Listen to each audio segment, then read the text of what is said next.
Имавме една средба со категорија на луѓе со посебни потреби, заедно со Министерството за образование. Двете министерства наскоро, после 1 сат, ќе излезат со заедничко соопштение.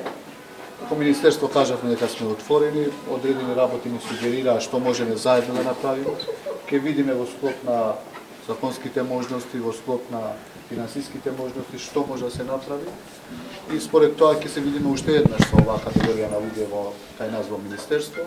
Беа дадени одредени предлози од нивна страна, кои што мислам дека беа сосема добри и ќе ги разгледаме и се што можеме ќе направиме заедно со таа категорија на луѓе. Со соопштение ќе излезат двете министерства. Едно од нивните барања е дека под навршување 26 години им се укинува паричната помош и немаат право за бесплатни лекови. За труд и социјална политика. Добри измени бараат во Законот за здравство и здравствена заштита. Точно, во однос на логопеди да се ангажираат, во однос на ние веќе имаме изготвена група на луѓе кои што спремаат, односно го менуваат Законот за здравствена заштита, така да тоа накнадно ќе го кажеме, ќе видиме што се можностите, што може да се направи. Значи, немаме нешто конкретно што ќе кажеме дека ќе се направи во тек на следните денови, бидејќи бараат законски промени, а за законски промени ни треба малку време. Министре, секако ќе бидеме отворени и ќе направиме се што можеме во склоп на можности. Имавме еден конструктивен состанок, се разгледаа барањата, се разгледаа приоритети, се издвоја некои работи што ќе треба веднаш да се направат.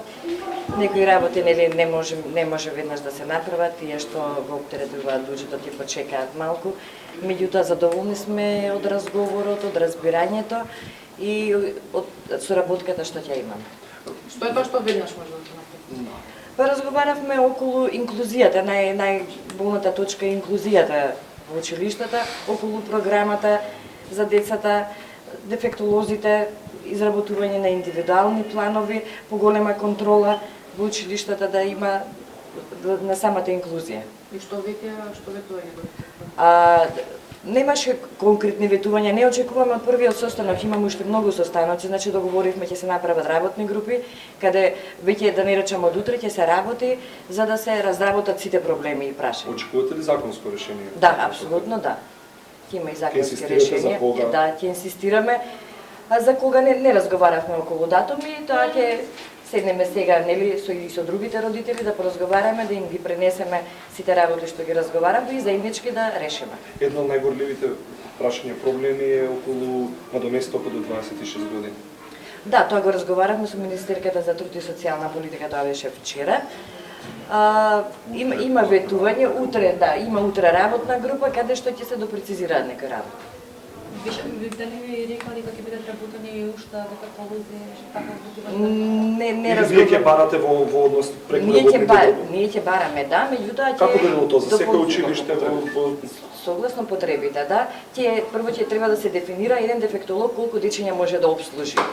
Разговаравме и за персонални асистенти, меѓутоа во моментов тоа не може да биде затоа што тоа го оптеретува буџетот. Бараме алтернативни решенија, а има. Верувам дека ќе договориме нешто по тоа.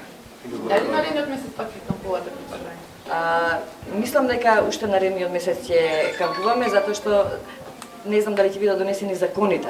Ние договараме и преговараме, меѓутоа ќе чекаме закони на хартија. Ако не бидат законите на хартија донесени, на улица ќе бидеме таму. Да продолжуваме, да. Ќе продолжуваме до крај. 3 дена да бидеме.